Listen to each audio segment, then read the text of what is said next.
예수님은 모든 사람을, 우리 모두를 사랑하십니다. 하나님이 세상을 이처럼 사랑하사 말씀하시는 것처럼 세상의 모든 사람을 다 사랑하십니다. 그럼에도 불구하고 특별히 사랑하시는 사람이 있다라는 겁니다. 오늘 말씀은 예수님께서 특별히 사랑하시는 그 마리아의 가정의 문제에 대한 말씀을 기록하고 있습니다. 우리 1절에서 3절 말씀 우리 같이 한번 읽어봅니다.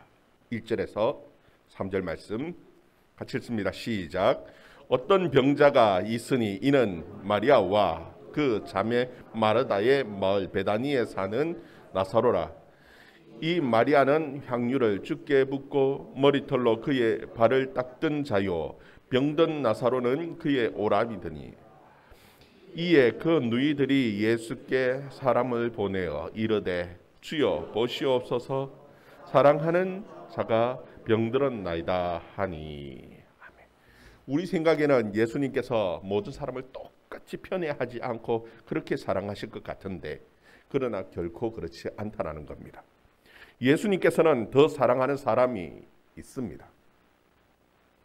덜 사랑하는 사람이 있고 더 사랑하는 사람이 있다라는 겁니다. 그렇다면 예수님께서 더 사랑하는 사람은 어떤 사람이겠습니까? 여러분, 예수님도 하나님도 인격을 가지신 분입니다. 그래서 사무엘상 2장에 보면은 하나님이 엘리 제사장에게 뭐라고 말씀하시느냐 하면은, 나를 존중히 여기는 자를 내가 존중히 여기고 나를 멸시하는 자를 내가 경멸히 여긴다, 그렇게 말씀합니다. 하나님께서는 하나님을 존중히 여기는 자를 더 존중히 여겨주시고요, 사랑하는 자를 더 사랑하시는 인격을 가지신 분이십니다. 여러분, 그렇다면 우리가 어떻게 하는 것이 하나님을 존중히 여기는 것이고 우리 주님 예수님을 존중히 여기는 것입니까? 우리가 헌금을 많이 하는 건요, 물론 많이 할 수 있으면 인색하지 않는 것이 낫지요. 여러분, 그것만이 아니라는 겁니다. 사무엘 선지자는 사울에게 하나님은 제사보다 그의 말씀 순종하는 것을 더 좋아하신다고, 좋은 순양의 수송아지의 기름보다도 하나님의 말씀 순종하는 것을 더 좋아하신다고 우리에게 분명하게 가르쳐주고 계십니다. 여러분, 정말 하나님의 사랑을, 주님의 사랑을 받기를 원하십니까? 하나님의 말씀을 사모하며 그 말씀을 붙들고 그 말씀을 지키는 그런 삶이 되어줄 수 있기를 바랍니다. 이런 문제는 우리가 하나님의 사랑을 받고 예수님의 사랑하는 자이면 아무 문제 없이 늘 평안한 삶이 있을 거라고 기대를 하는데, 사실은 그렇지 않다라는 겁니다. 하나님께서 함께 하시는 그 삶인데, 그런데도 불구하고 그 삶 가운데에 어려움이 찾아오고 병이 들기도 하고 때로는 우리가 생각할 때 불행하다라고 느껴지는 그런 일들이 일어나기도 한다는 겁니다. 오늘 말씀을 보면은 정말 예수님께서 사랑하는 그 나사로의 가정에, 마리아의 그 가정에 그 하나님의 사랑하는 사람 나사로가 병이 들었다는 겁니다. 여러분, 어떻게 이런 일이 일어날 수 있습니까? 정말 하나님의 사랑하는, 사랑받는 사람인데 어떻게 죽을 병이 걸릴 수 있지요? 예, 그런데 일어날 수 있다는 겁니다. 그런데 문제는 무엇이냐 하면은 이 어려움에 대한 우리의 생각이 중요합니다. 우리의 시각이 중요하다는 것을 예수님께서 말씀하고 계시는 겁니다. 우리에게 어려움이 일어나지 않는 것이 아니라 그 이 어려움에 대해서 우리가 어떤 생각을 가지고 어떤 시각으로 바라보느냐가 너무나 중요한 것이, 예수님께서는 이 나사로의 병을 보시면서 뭐라고 말씀하시냐면은 죽을 병이 아니다, 오히려 하나님의 영광을 위한 병이고 하나님의 아들의 영광을 위한 병이라고 말씀하고 계시는 것이, 근데 사실은 나사로가 죽었거든요. 어려움이 오지 않는다라는 말씀이 아니라 이 어려움이 하나님의 영광을 위한 어려움이고 하나님의 아들의 영광을 위한 어려움이라는 것입니다. 여러분, 하나님의 백성들에게 찾아오는 그 모든 어려움이, 왜 내게 이런 어려움이 찾아왔고 나는 왜 이렇게 불행하고 내게 왜 이런 문제가 생기느냐, 하나님이 정말 나를 사랑하지 않느냐가 아니라 하나님께서 나를 사랑하시는데 그 사랑하는 자 가운데 찾아오는 그 어려움은 하나님의 영광을 위한 어려움이라는 사실, 여러분 기억할 수 있기를 바랍니다. 생각할 수 있기를 바랍니다. 여러분, 무엇보다도 이게 중요합니다. 이 생각이 중요합니다. 하나님께서는 내 이 어려움을 통해서 하나님께서 영광 받으시기를 원하신다라는 사실, 여러분 그 생각이 우리에게는 너무나 중요합니다.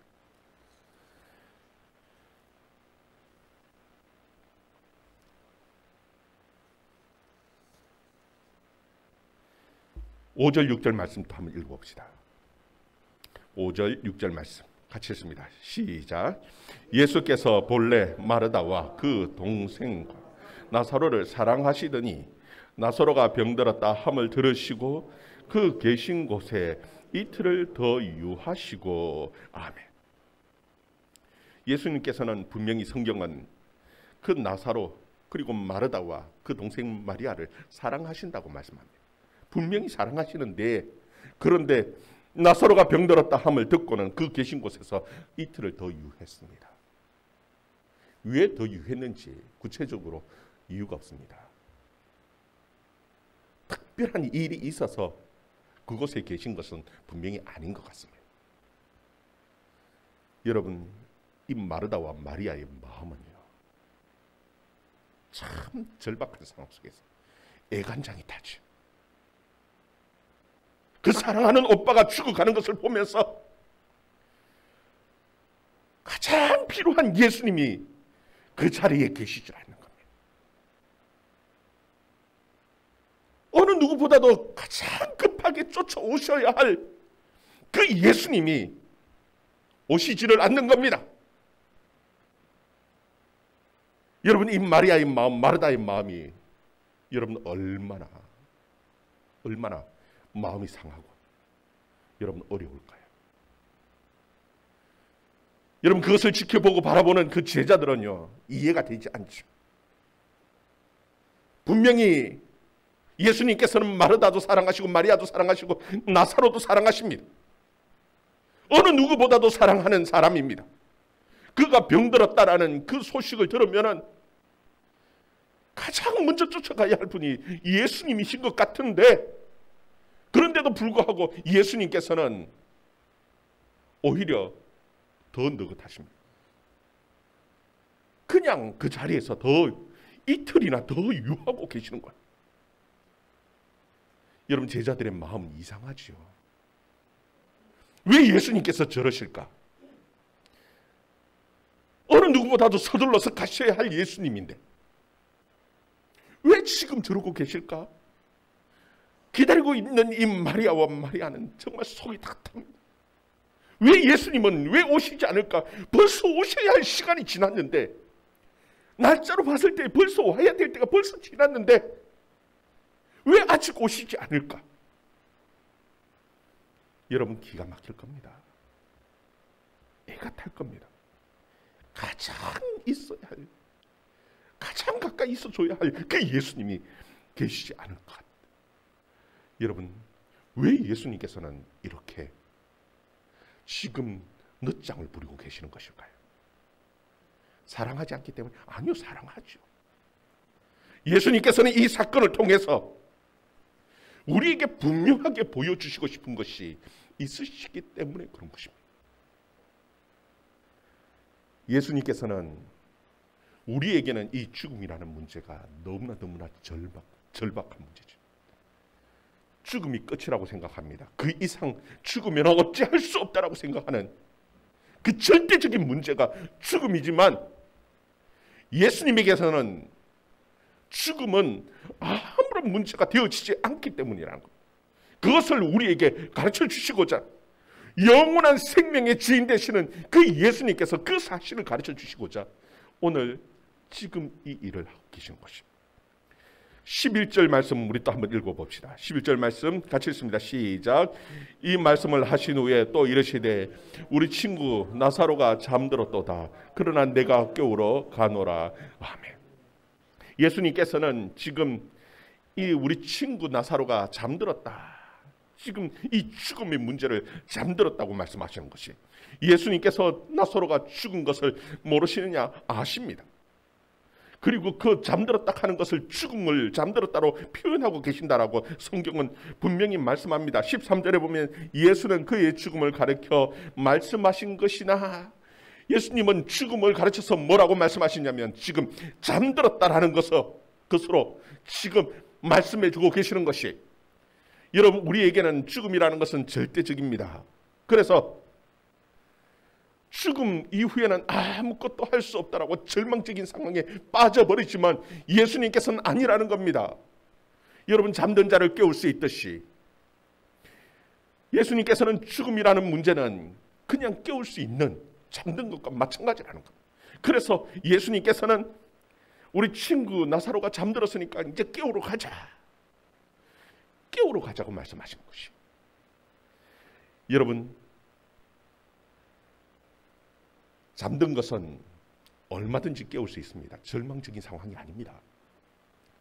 여러분 저녁에 되면, 밤이 되면은 가족들이 잠을 자지요. 그 사랑하는 딸이 잠드는 것을 보면서 막 통곡하고 애곡하면서 우는 사람 아무도 없을 거예요. 잘 자네. 그리고 더 잘 자라고 이불을 덮어주고, 그죠? 조용히 줍니다. 그냥 둡니다. 잘 자도록 그냥 내버려 둡니다. 아버지가 주무시는 걸 보면서 딸들이 아이고 우리 아버지가 잠들었네 하면서 땅을 치면서 우는 그런 자식 아무도 없습니다. 왜 울지 않습니까?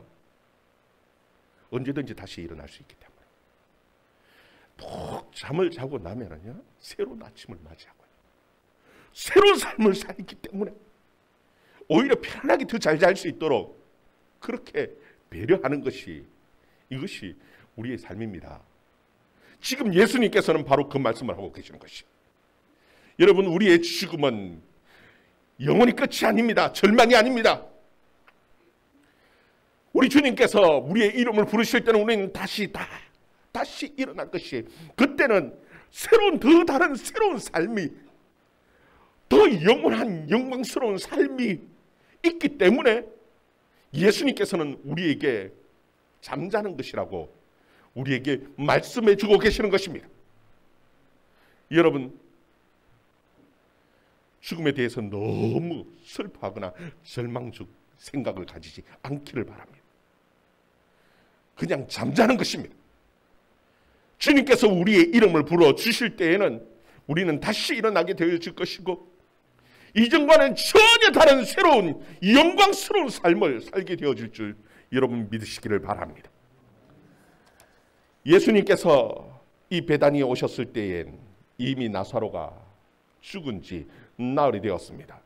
17절에 보면 예수께서 와서 보시니 나사로가 무덤에 있은 지 이미 나흘이다. 여러분 이 장례 문화가 지금 우리의 장례 문화랑 그 팔레스타인 그 지역의 장례 문화는 다릅니다. 우리는 3일장, 요즘은 이 화장장이 부족해서 4일, 5일 하는 경우들도 있더라고요. 그런데 팔레스타인은 더운 지방입니다. 빨리 부패합니다. 그래서 죽으면 먼저 매장부터 합니다. 무덤에 장례를 치러 놓고 그리고 난 다음에 문상을 받습니다. 이미 예수님께서 보실 때에 죽은 지 나흘이 되었다라는 것은, 무덤 속에 있은 지 나흘이 되었다라는 것은요, 무덤 속에서 푹푹 썩고 있다라는 겁니다. 예수님께서 이미 죽은 지 나흘이나 지난 이후에 그곳에 가셨어요. 마리아는 원망의 말을 쏟아놓습니다. 21절에 보면은 마르다가 예수께 여짜오되 주께서 여기 계셨더라면 내 오라버니가 죽지 아니하였겠나이다. 여러분, 기대하는 것이 있었지요. 사랑하는 사람인데 어느 누구보다도 예수님께서 가장 먼저 쫓아오실 줄 알았는데 이미 오셔도 벌써 오셨어야 할 그 예수님께서 죽은 지 나흘이나 지난 이후에 너가 어떻게 찾아오셨는데 그 주님을 보면서 얼마나 속이 상하고 얼마나 화가 나겠습니까? 마르다가 주님이 여기 계셨더라면은, 예수님께서 여기 계셨더라면은 우리 오라버니가 죽지 않았을 건데. 여러분, 이 말 속에서는 어떤 말이 묻어나는 거냐면, 왜 좀 더 빨리 오지 않았습니까? 왜 좀 더 서둘러 주지 않았습니까? 그 원망의 마음이 그대로 녹아나는 거죠. 그런데 예수님께서는 이 마르다에게 엄청난 말씀을 하십니다. 그것이 무엇이냐면 22절 말씀, 24절 말씀 우리 같이 한번 읽어봅니다. 22절, 24절 말씀 같이 읽습니다. 23절, 24절 말씀 같이 읽습니다. 시작. 예수께서 이르시되 내 오라비가 다시 살아나리라. 마르다가 이르되 마지막 날 부활 때에는 다시 살아날 줄을 내가 아나이다. 아멘. 예수님께서는 이 마르다에게, 야, 너 걱정하지 마라. 너 오라버니가 다시 살아날 거야. 이 말을 듣고 마르다는 나름대로 해석을 했습니다. 뭐라고 해석을 하고 말을 하느냐 하면은, 마지막 날 때 되면은 부활하지요. 그때 내가 다시 살아날 줄 압니다. 나름대로 해석을 합니다. 마르다가 왜 예수님의 말씀을 그대로 받아들이지 못하고 자기 나름대로 해석을 해서 말을 할까요? 여러분, 우리 모든 사람들은요, 다 하나님의 말씀을 받아들일 때요, 자기 나름대로 해석을 합니다.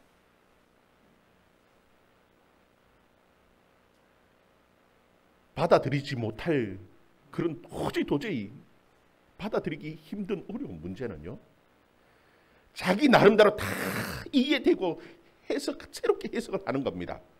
받아들일 수 있는 것으로 다시 새롭게 다 해석해서 그렇게 이해하고 받아들이는 겁니다. 지금 예수님께서는 살아난다라고 말씀하는데, 죽음이라는 것이 절망적인데 지금 이미 그 무덤 속에서 푹 썩었는데 어떻게 다시 살아납니까? 조금이라도 좀 더 빨리 오셔서 이 말을 했으면 아멘 하고 믿지요. 근데 죽은 지 나흘이 지나서 이미 무덤 속에서 썩었는데요, 이미 썩은 그 오빠가 어떻게 다시 살아납니까? 도저히 머리로서는 이해하고 받아들일 수가 없는 겁니다. 그러니까 어떻게 해석을 하느냐 하면은, 마지막 날 그때에 다시 다 부활할 때 그때 다시 살아나지요. 여러분, 이것이 마르다의 모습만은 아닙니다. 지금 똑같이 설교를 듣고 있는 여러분 머릿속에서도 나름대로 하나님의 말씀을 그렇게 해석하면서 듣는다라는 겁니다. 내가 이해되는 범위 안에서 말씀을 다 바꾸고 왜곡하기도 하고 그렇게 해서 받아들이는 거예요. 그런데 우리 주님은 그렇게 받아들이지 말라고 말씀하십니다. 하나님의 말씀은 있는 그대로 그냥 믿는 겁니다. 우리가 해석하고 이해하는 것이 아니라 하나님의 말씀은 그냥 믿는 겁니다. 내가 이해가 되든 되지 않든 상관없습니다. 하나님의 말씀 내가 이해하려고 해도 이해할 수 없는 것이 하나님의 말씀이에요. 그래서 믿는 거예요. 예수님께서 뭐라고 말씀하십니까? 25절 26절 말씀 25절 26절 말씀 같이 읽습니다. 시작. 예수께서 이르시되 나는 부활이요 생명이니 나를 믿는 자는 죽어도 살겠고 무릇 살아서 나를 믿는 자는 영원히 죽지 아니하리니 이것을 내가 믿느냐? 지금 예수님께서는 믿는 자는 죽어도 살겠고 살아서 믿는 자는 영원히 죽지 않는데 너 이거 믿느냐라는 겁니다. 너 이해되냐라고 말씀하지 않습니다. 너 깨달을 수 있겠느냐고 말씀하지 않습니다. 너 충분히 네 생각으로 받아들일 수 있겠느냐고 말씀하지 않습니다. 믿느냐 합니다. 믿느냐. 믿으라는 겁니다. 여러분, 하나님의 말씀은 내가 이해하는 것이 아닙니다. 그냥 믿는 겁니다. 하나님은 나의 이해의 대상이 아닙니다. 믿음의 대상입니다. 하나님께서 우리에게 주신 이 66권 이 성경의 말씀은 내가 다 이해하려고 하는 그런 말씀이 아닙니다. 이해되지 않아도 상관없습니다. 그냥 내가 믿는 말씀입니다. 여러분, 믿는다라는 것이 무엇입니까? 여러분, 믿는다라는 것은 내 삶 전체를 맡기는 겁니다. 예수님께서는 말씀하십니다. 여러분, 우리에게 다가오는 그 모든 질병도 그 어려움도 하나님의 영광을 위한 것이라고 말씀해주고 있습니다. 여러분, 이해가 됩니까? 내가 병들었는데 이게 어떻게 하나님의 영광입니까? 내가 지금 사업이 망했는데 어려움이 생겼는데 이것이 어떻게 하나님 영광입니까? 내게 말할 수 있는 없는 참 어려움이 당했는데 생겼는데 이게 어떻게 하나님의 영광입니까? 그럼에도 불구하고 하나님께서는 영광이라는 겁니다. 내가 고민하고 내가 해결하려고 하니까 아무것도 해결되어지지 않죠. 문제밖에 되어지지 않습니다. 도저히 내 머리로는 이해할 수 없지만 그래도 하나님 손에 맡겨드리는 겁니다. 하나님 앞에 내 인생, 실패한 인생이라도 하나님 손에 맡겨드리면은 하나님께서는 그것을 영광스럽게 만드시겠다라는 것입니다. 우리가 믿는 것은 바로 그겁니다. 하나님이 나를 사랑하시니까. 하나님께서 나를 사랑하시기에 내 인생을 하나님께서 영광스럽게 만드시리라는 그 사실, 그거 믿고 내가 내 인생을 내가 끌고 가는 것이 아니라, 내가 고민하는 것이 아니라 주님 손에 맡기는 겁니다. 그때에 우리 주님께서는 내 인생을 영광스럽게, 비록 실패한 인생이고 비록 남들 보기에 부끄러운 인생처럼 보인다 할지라도 오히려 가장 영광스럽게 만들어서 주님께서 영광 받으실 줄 여러분 믿으시기를 바랍니다. 여러분 인생 여러분 스스로 지고 고민하지 마시기를 바랍니다. 그냥 살아계신 하나님의 말씀, 그 말씀 믿고 맡길 수 있기를 바랍니다. 우리의 가장 큰 문제, 우리 인생에서 가장 해결하기 힘든 가장 절대적인 문제, 이 죽음의 문제를 이미 예수님께서는 해결하셨습니다. 여러분, 그 이상 우리 인생에 있어서 더 큰 문제가 무엇이 있습니까? 죽음의 이상의 문제가 뭐 있습니까? 이미 우리 주님께서는 우리의 가장 큰 문제를 해결해 주셨습니다. 나머지 문제는요, 사실 아무것도 아닙니다.